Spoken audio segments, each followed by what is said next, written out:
As of today, I will be living here at Mother Base. Now my real trial begins. Zadornov was paying my room, board, and tuition, but he has since been captured. I told the man that with no more money from the KGB, I could no longer afford school. He bought my story, and when I said I would be willing to work, he took pity on me and let me stay. For some reason, Miller really pled my case. That was helpful, but the man is still a fool. His men are no better. They think their training makes them strong, but that kind of strength is nothing in the face of true power. And better yet, they wait on me hand and foot, believing I am just a schoolgirl. Looks like I won't be working too hard after all. Just today, while scouting out the living quarters, I saw a group of them in the corner of the deck making a fuss. Going over for a look, I saw they were feeding a kitten. A bunch of grown hard men, and they're the ones acting like schoolgirls. Look, isn't he cute? What is wrong with them? Disgusted, I just nodded and smiled. I must stay in character after all. I indulged their chit-chat for a few moments. Then one of them asked me to give the thing a name. They had just taken it from its mother. I named it Nuke. I improvised some nonsense about how our compassion for living things can help prevent wars. The men gave me a little fish. I held it out in my palm and the kitten happily ate it up. What a pathetic, feeble creature. It sickens me.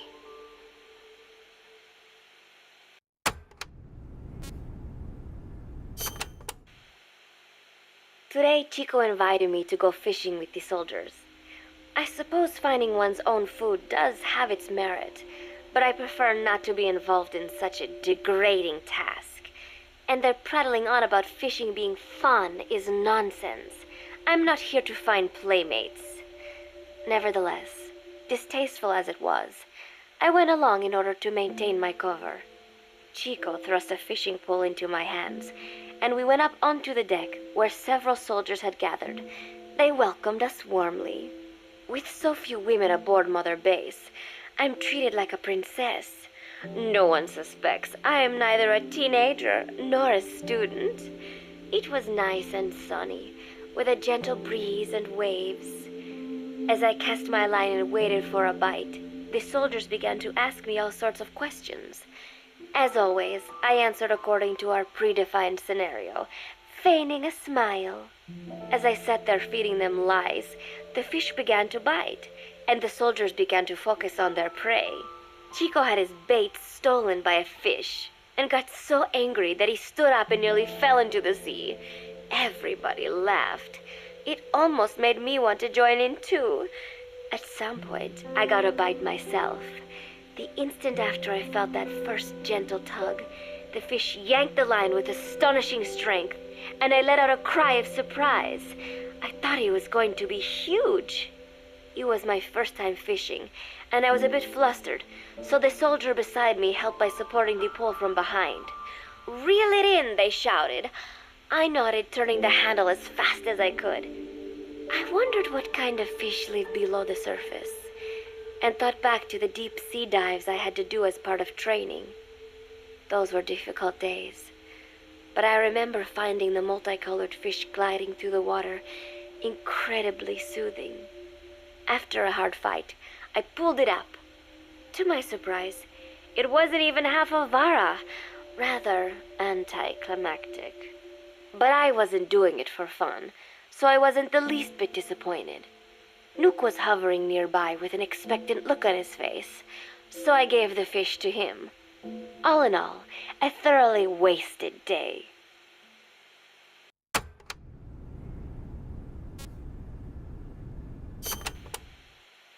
Preparations are coming along nicely. No one suspects me of being the one to let Zadornov out of his cell. Today, Amanda and I taught Cecile how to make gallo pinto. It is a simple home-cooked dish consisting of black frijoles mixed with arroz. It is well known throughout Central America, not just in Costa Rica, so it is no surprise that a Nica like Amanda would be good at making it. But I was raised in the States from a very young age, and could hardly even remember my mother's gallo pinto. Having to make chit-chat with that clueless bird lover and the so-called revolutionary was excruciating. And, clueless or not, I wanted to be especially careful around Cecile, the one who actually recorded that tape. Thankfully, Miller and his men seemed to believe I mistook the tape I found for one my friend made. In any case, one can never be too careful. Anyway, the three of us minced garlic and herbs, then cooked them in a pot with frijoles we'd soaked overnight. While waiting for them to cook, we sautéed onions and arroz in a frying pan. Cecile worked the frying pan according to Amanda's directions, but seemed a bit glum. She does have a knack for cooking, though. She is French, after all. We added water to the pan and watched the arroz begin to steam. While we waited, Amanda shared memories of her mother with us. They had been separated because of Somoza, but the taste of her mother's cooking was still fresh in her mind. When the frijoles were ready, we drained the water, stir-frying them with the rest of the vegetables. Quite a complicated process for home cooking. Nonetheless, it kept them occupied. The longer we sat and talked, the greater the chance of my arousing their suspicions. With women, it is not enough to just bat your eyelashes and giggle. It takes a lot of effort to divert attention. When the arroz was done cooking, we folded it into the frijoles and added salsa, stirring the mixture as it simmered. At this point, for some reason, the conversation turned to romance. Why does it have to be that way whenever women get together and chat? Cecile fancies herself to be well-versed in such matters, and gave Amanda all sorts of advice. It was harmless enough, until, to my irritation, she began pestering me whether there was anybody I liked. Not right now, I said, trying to dodge the question. But she pressed on. It's Snake, isn't it? I gritted my teeth and played it coy. Maybe. Cecile nodded and giggled. He is pretty sexy, isn't he? What a ditz! It's all I can manage to just survive. The thought of romance has never once crossed my mind. I have no interest in that kind of man. Soon enough, a rich aroma began to fill the room. The gallo pinto was ready. New came over and rubbed up against our legs, looking for a handout. Unfortunately, it was not the kind of food a cat would like. We let a few of the soldiers have a bite, and then headed off to the mess hall. The home-cooked flavor we'd achieved was a big hit with the men of MSF. Not that we are trying to impress them or anything. Even I could manage a dish like that. Snake enjoyed it too. Let me make this absolutely clear. I have no interest in that man.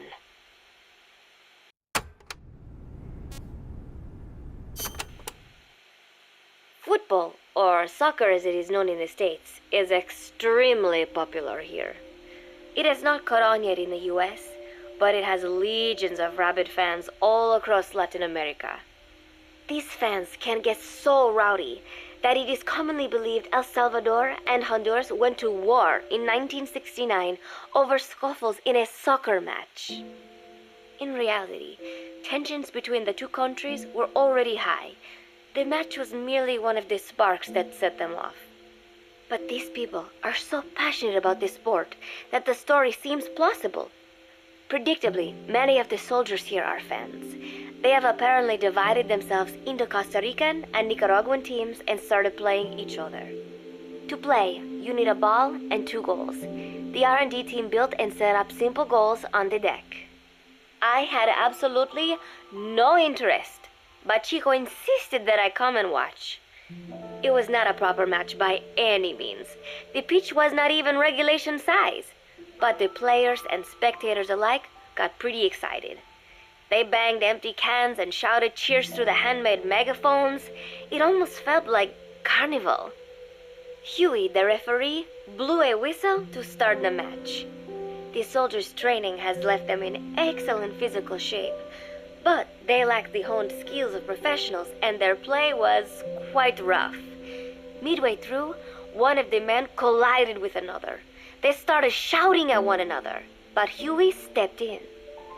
"I thought we had forsaken our countries, become one with the earth," he said, quoting Snake. We are not competing for national pride here, and we are not fighting for the good of any one country. This is not a war. Soccer is a peaceful sport, am I right? The soldiers nodded. They know the pain of war, and they share Snake's vision. Perhaps that is why all this resonates with them. Team Costa Rica was down a man, and somehow I was picked to fill in. Costa Rica had the advantage up until that point. I suppose Huey wanted to keep it balanced. The soldiers agreed with Huey's call. Maybe the Costa Rican players felt an even matchup would be more fun too. I could not be bothered to run at first, but chasing the ball out there in the hot sun, I was soon drenched in sweat. Before long, I found myself actively seeking out the ball, partially out of desperation. I picked up a loose ball deep on the opponent's side of the field. Even though he's Nicaraguan, Chico cheered me on, yelling, "Go for it, shoot!" I launched the ball as hard as I could, only to have it blocked by the keeper. Disappointment only increased my determination. In the end, I didn't score a single goal, and Costa Rica gave up its lead. It was really close, though. We congratulated each other on a good match and sprawled out in the shade on the deck, exhausted. The ocean breeze felt so nice on my sun-soaked body. Nuke came over. It is one of his favorite spots, and stretched out next to me. And together, we watched fluffy white clouds drift lazily across the clear blue sky.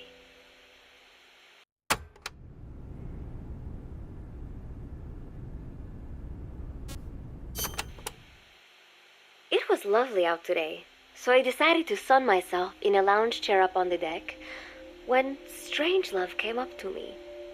Despite the heat, she was in her usual long sleeves and pants. I waved at her. She looked away and mumbled, "Hello there. Fancy meeting you here."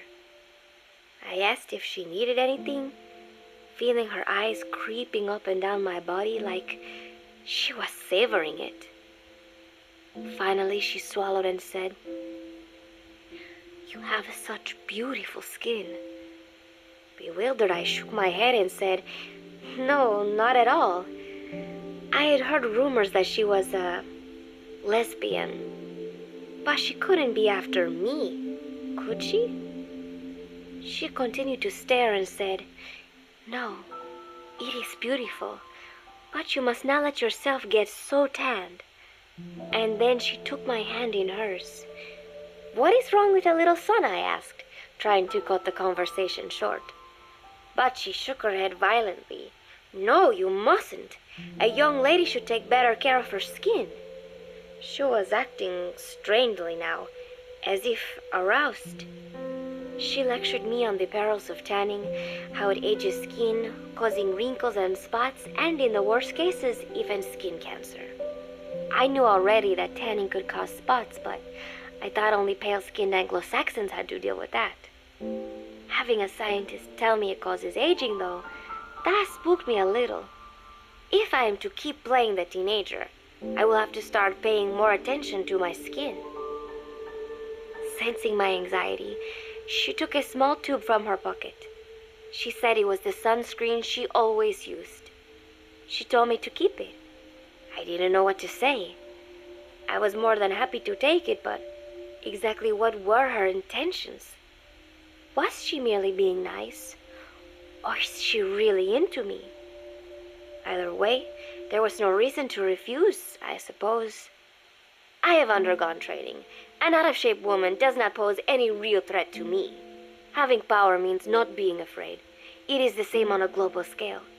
A country with nukes can dictate terms to a country without them. I thanked her and took the tube. Then she offered to put some on for me. She squirted some lotion onto her fingers and began rolling it into my chest. It happened so suddenly, and I was so taken aback that I did not even think to protest. She caressed my stomach with her long white fingers, then slid them upwards between my bikini-clad breasts. "What? Wait," I sputtered as her moist eyes met mine. She was beautiful. Somehow, I found myself captivated by this woman more than 10 years my elder. "Hold still," she whispered in my ear. I nodded silently, unable to refuse. My body went limp, motionless, as if in a trance. Gently, carefully, she rubbed the lotion all over my entire body. I shouldn't have enjoyed it, and yet I could not help myself. For a moment, I was spellbound. That woman is dangerous.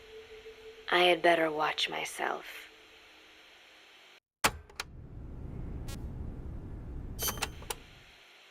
Protecting one's health is an important part of any agent's job. But despite my best efforts, I have caught a cold. Now that I think about it, Mother Base's numbers are on the rise, with soldiers coming from all different places and backgrounds. It is no wonder then that sooner or later someone would bring in a virus. That said, what I have got is just a common cold. The medical team said I'd need a few days rest, so I've been restricted to my room and put on bed rest. I thought I'd gotten used to not having anyone around to relate to, but at times like these, being alone is just miserable. All I could do is lay there and stroke Nook's back, trying to take my mind off how bad I felt. Nook just sat there, not making a sound. But I did have visitors. Amanda and Chico, Huey, Cecile, Miller, and a few of the soldiers I've become relatively close to. Amanda made me a soup with herbs she said were good for a cold. Miller told me to take it easy. "I will sing you a lullaby," he said, then broke out a guitar and sang some incomprehensible song in Japanese. I did not need to understand the lyrics to know he is an awful singer. Then he said, "You know what is good for a cold? Suppositories. Here, I'll show you." He began to take off his pants, so I threw my tissue box at him to make him go away. Then Strangelove showed up, saying she had some miracle Indian cure. "It has got eucalyptus extract," she said. "It works best if you rub it into your chest." And then she tried to take off my nightshirt. I whacked her with my pillow, and I got rid of her. Chico brought me a little flower in a cup. It had been growing in a little bit of earth that probably found its way on board, stuck to something else. "I found this on the deck. Here, you can have it." He tried to act nonchalant, but I am pretty sure he's got a crush on me. None of them understand. If they thought these little visits would cheer me up, they were wrong. Tonight, Snake himself came to my room. Like the rest, he believes I am just a schoolgirl and treats me as such. "Why did you abandon your country?" I asked him. "Why create the MSF?" Of course, I knew the answers already, but I wanted to hear it from him. As I had imagined, he was not exactly forthcoming. All he would say is that his country abandoned him because all he could do was fight, and that is why he needed the MSF, because that is all he is any good for. Then he said, "Fighting is the only thing I understand, but that does not mean I have got a grudge against those who believe in peace. I am not one of them, and I do not believe in peace. Conflict is in man's nature. We fight our enemies in order to survive." Maybe we are not so different after all, he and I. But that is exactly why I'm going to have to kill him, or else he will have to kill me. When I stop and think about this wretched existence, being killed by a man like that suddenly does not seem like such a bad thing.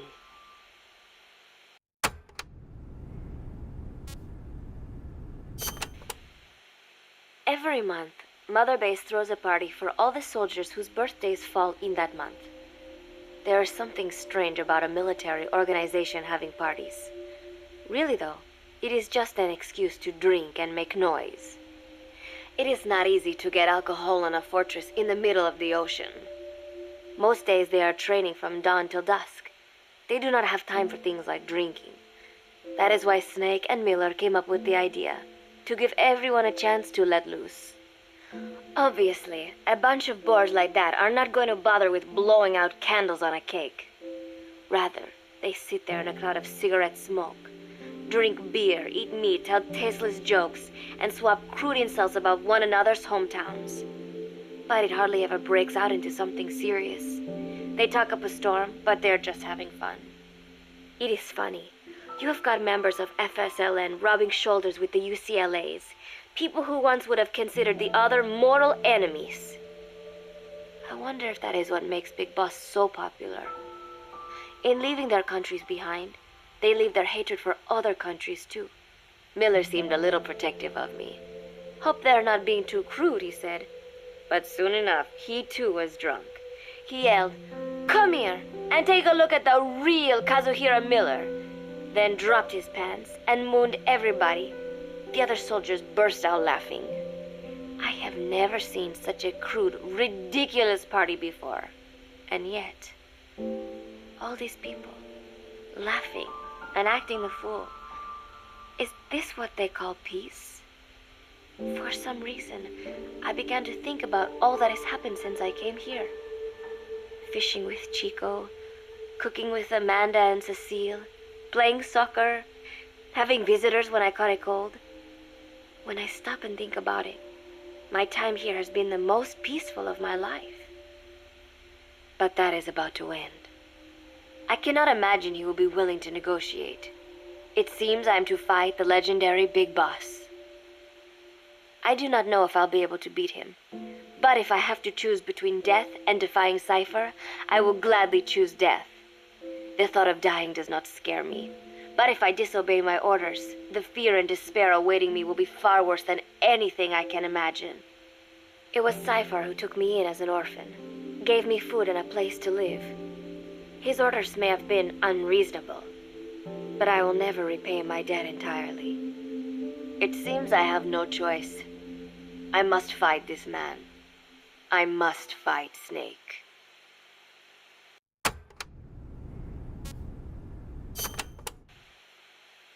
Juno Miller, Snake's right-hand man, apparently has got at least one serious weakness. He is an insatiable womanizer.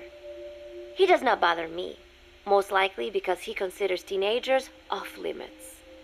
But he has hit on every single one of the few female soldiers here at Mother Base. They ought to be telling him where to stick it, but end up falling for it so easily. I think some of it stems from the fact that he is actually not that bad looking. Anyway, today, that nasty habit got him in trouble. He and Snake got into one of their rare fights, and I was there to see it. They burst out of the showers, completely naked, trading punches. I am no child. The sight of a naked man does not make me blush, but this was something else. "Maybe this'll teach you," Snake yelled as he slammed his fists into Miller's chest. I heard later that apparently he had been two-timing someone, and that same someone had gone to Snake with her troubles. As I see it, it is her own fault for letting herself be deceived like that. If she is too dumb to see through Miller's lies, then she got what she deserved. But this was not the first time it had happened, or the second, and Snake read Miller the riot act. Miller argued back, and what began as a shouting match turned into a fist fight. "You son of a bitch," Miller yelled as he swung. "Not bad," said Snake, smiling, "but not good enough." And then he was back on the offensive. They had already been at it pretty hard in the showers, and their bodies were covered with bruises. Both of these men had been trained for war, their bodies deadly weapons. They were each bleeding from a dozen places. All this from a fist fight. Even so, it was far less gruesome than if they had given it their all. It was obvious that one of them would be dead were they fighting for real. Miller took another swing, yelling, "Try this then!" Snake parried, then responded in kind, but I could tell he was not aiming for anything vital. "You are one tough bastard, boss," Miller muttered. A smile crept across his face as he caught his breath. And then they went right on fighting. Blood and sweat flew off their glistening bodies. It was combat without hatred or hostile intent. I had never seen violence like this before. And yet, It was more than just a friendly tussle. They were utilizing every technique they knew. It was not a sporting match. They were not playing by the rules. How could they keep this up? At last, the two men tired themselves out, and the bizarre scene came to an end. They looked at each other's battered bodies, and then burst out laughing, embracing and congratulating each other on a good fight. It all seemed so idiotic. I still cannot fathom such behavior.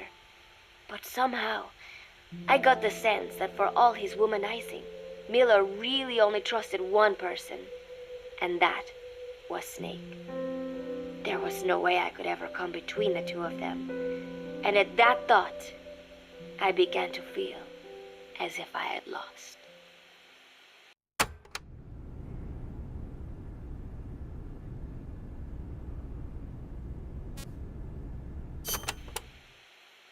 All of Mother Base is preparing for a festival. Since Snake and his soldiers spend so much time fighting, they are setting aside one day a year for peace and relaxation. I do not know all the details, but apparently that is what Snake and Miller decided. These soldiers love the idea, of course. There is so little fun to be had here that everybody looks forward to events like these. That is all well and good, but somehow I got roped into getting on stage. Come on, we even both have peace in our name, said Miller. And Zdarnov, that old Ruski's name, has something to do with peace too, right? Hey, as long as we're having a day of peace, we ought to get an act together. The Three-Piece Band. I thought he was joking. He then proceeded to share his idea without bothering to check with me. And now, I am slated to sing. Apparently, he had heard me on the deck one day, and since then he's wanted to form a band. Everybody's looking forward to it, so there is no way for me to back out now. I've never done anything like this, but it does feel kind of nice to know that people are looking forward to it. I mean, it cannot be any worse than Miller's singing, but modifications to Zeke are already finalized, and I must complete my mission. Betray Cypher now, and I will face a fate far worse than death. Still, there's no need to put things in motion just yet. What difference would it make to just wait a little while longer? A whole day of peace. The mission can wait until after that. Can it not? I know I am only delaying the inevitable. When the day comes, one of us will have to die. Snake or me. But still, if I could just come up with some way to stall Cypher, at least until our day of peace. When did I start having thoughts like this?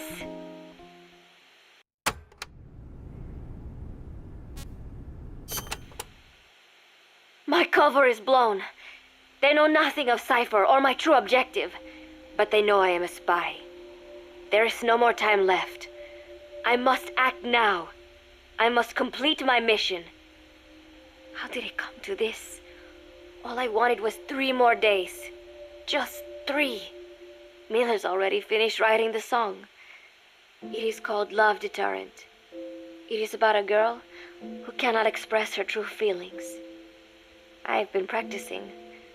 I am no pro, but I was pretty sure I would do a decent job. And now this. Cypher found out that Zeke was complete. He must have someone inside Mother Base besides me, spinning his tightly wound web of control, leaving no room for individual will. Typical. When they found out Zeke was complete, I was ordered to execute the operation immediately. If I was going to enjoy just one day of peace, I had to ensure the plan could not move forward. I tried to sabotage Zeke. I thought by damaging the drive system, they would have no choice but to delay their plans. I waited until midnight, and then snuck into the hangar. There would be trouble if it looked like sabotage. I selected one of the drive system's load-bearing parts and carefully worked to warp its shape. The leg's drive system requires a high degree of precision to operate. Even the smallest deviation would have done it. Then, Chico walked in. Maybe it was one of those nights where he could not sleep. In any case, he saw me, panicked, and took off running. It would have been easy to kill him, but I could not. I know he likes me. It is not as if I would ever have an interest in a child like him, but I could not pull the trigger. Not at him, not in the back.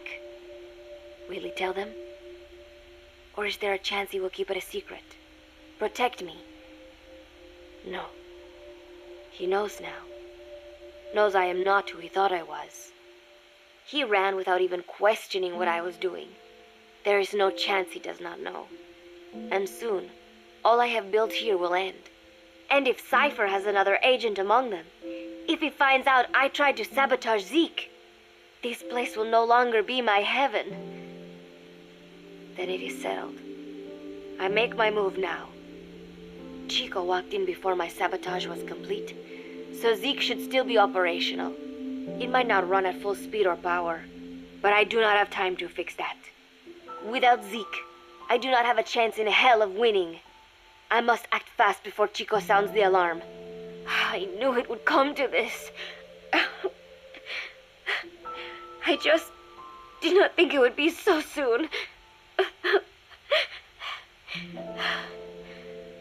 It is time, Zeke. Metal Gear Zeke. Activate.